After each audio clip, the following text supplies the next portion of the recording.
Halo co-friends, di sini ada soal yang berkaitan dengan materi usaha dan energi ya, di mana dalam soal tersebut disajikan sebuah gambar yang memperlihatkan tentang sebuah balok bermasa M kilogram yang dilepaskan dari ketinggian tertentu, di mana ketinggian pertama itu kita tuliskan H kecil ya teman-teman, besarnya adalah H. Itu adalah ketinggian dari suatu bendanya ya, berada di ketinggian awalnya adalah H ya.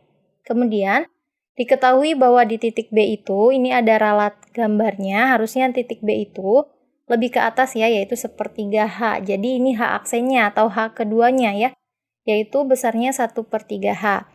Kemudian yang ditanyakan dalam soal ini adalah perbandingan dari energi potensial dan energi kinetik balok ketika berada di titik B. Jadi kita bisa tuliskan ditanyakan EP banding EK saat di B ya teman-teman. Ingat, bukan saat benda berada di atas paling maksimum ketinggiannya. Maka teman-teman bisa jawab pertanyaan ini dengan cara yang pertama adalah teman-teman menentukan energi mekanik keadaan 1. Di mana energi mekanik keadaan 1 ini adalah keadaan saat balok itu masih di ketinggian maksimum atau saat balok belum diluncurkan ya, atau tepat ketika akan diluncurkan. Jadi kita gunakan persamaan energi mekanik, di mana energi mekanik ini adalah penjumlahan dari energi potensial dan energi kinetik. Maka secara matematis kita dapat tuliskan EM sama dengan EP ditambah EK. Kemudian kita ketahui bahwa energi potensial itu adalah perkalian antara massa, percepatan gravitasi, dan ketinggian. Jadi variabel yang menentukan energi potensial itu adalah ketinggiannya ya teman-teman. Kemudian kalau untuk EK itu adalah setengah mv kuadrat. Artinya EK itu saat benda mulai bergerak. Jadi ketika benda belum bergerak itu nilai kecepatannya 0. Kemudian kita analisis di sini bahwa keadaan 1 itu tepat saat benda akan diluncurkan. Artinya benda masih diam atau balok tersebut belum diluncurkan ya. Jadi kecepatannya itu 0. Maka kita bisa tuliskan di sini EM sama dengan MGH ditambah setengah M dikali 0 kuadrat ya. Jadi begitu. V-nya itu 0 karena benda tidak bergerak. Benda bergerak maka memiliki kecepatan, sedangkan benda diam itu kecepatannya 0 gitu ya. Maka kita dapatkan energi mekanik untuk keadaan 1 itu adalah MGH. Ingat ya teman-teman, itu persamaan yang di keadaan 1. Kemudian kita beralih ke titik B ya. Di mana kita harus menganalisis dulu besarnya energi potensial di titik B, kemudian besarnya energi kinetik di titik B. Karena tujuan kita adalah mencari perbandingan antara besarnya energi potensial dan energi kinetik ketika di titik B. Oleh karena itu kita munculkan kembali gambarnya, di mana di sini ada ralat gambar bahwa titik B itu yang benar adalah B yang berwarna merah ini ya. Jadi H aksenya itu sepertiga H, gitu ya. Maka di sini kita gunakan persamaan. Karena ini adalah ketinggiannya tidak seperti ketinggian semula, maka kita tuliskan EP sama dengan MGH aksen ya. Jadi seperti itu menulisnya. Kemudian kita masukkan nilai H aksennya adalah sepertiga H, maka EP sama dengan MG dikali sepertiga H.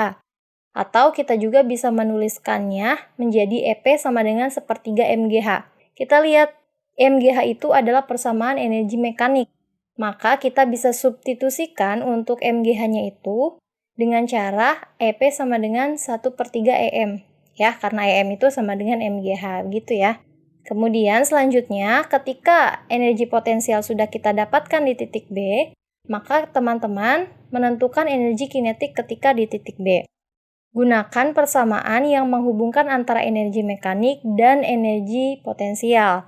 Maka persamaan yang akan kita gunakan untuk menentukan energi kinetik di titik B itu adalah EM sama dengan EP ditambah EK. Kemudian kita masukkan nilai EP-nya, yaitu EM sama dengan sepertiga EM ditambah EK. Dan karena ini ada variabel yang sama yaitu energi mekanik atau EM-nya, maka sepertiga EM kita pindah ruaskan ke ruas kiri yang berdampingan dengan EM, kemudian nilainya akan menjadi negatif. Maka teman-teman bisa menuliskan EM dikurangi sepertiga EM sama dengan EK.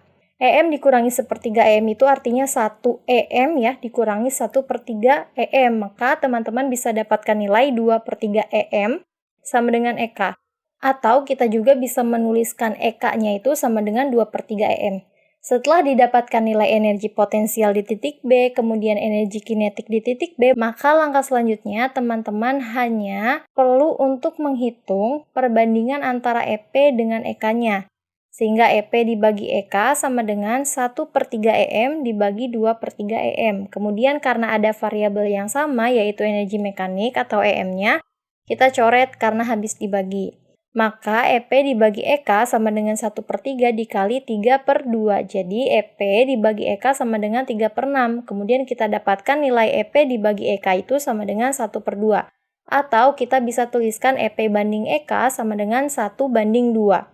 Jadi, opsi jawaban yang paling tepat untuk pertanyaan ini adalah opsi B, yaitu EP banding EK sama dengan 1/2. Artinya apa, teman-teman? Artinya di sini bahwa semakin kecil ketinggiannya, maka nilai energi potensialnya semakin kecil, tapi energi kinetiknya semakin besar. Sebaliknya, jika ketinggiannya semakin besar atau letak benda itu semakin tinggi atau posisi benda itu semakin tinggi, maka energi kinetiknya itu semakin kecil, ya gitu. Jadi, kuncinya seperti itu. Jika energi potensial maksimum, itu berarti berada di titik tertinggi di mana V-nya itu atau kecepatannya itu bernilai 0. Tapi ketika EK maksimum itu artinya berada di posisi terendah dan nilai kecepatannya itu maksimum. Karena apa? Karena ketika benda bergerak ke bawah itu searah dengan gaya gravitasi, ya. Jika searah dengan gaya gravitasi artinya positif, maka semakin bertambah nilainya, kecepatannya. Tapi sebaliknya ketika benda bergerak ke atas, semakin tinggi posisi, maka kecepatannya itu akan semakin melambat karena melawan gaya gravitasi, gitu ya. Konsepnya seperti itu, teman-teman. Semoga mudah dipahami dan sampai jumpa di pertanyaan berikutnya.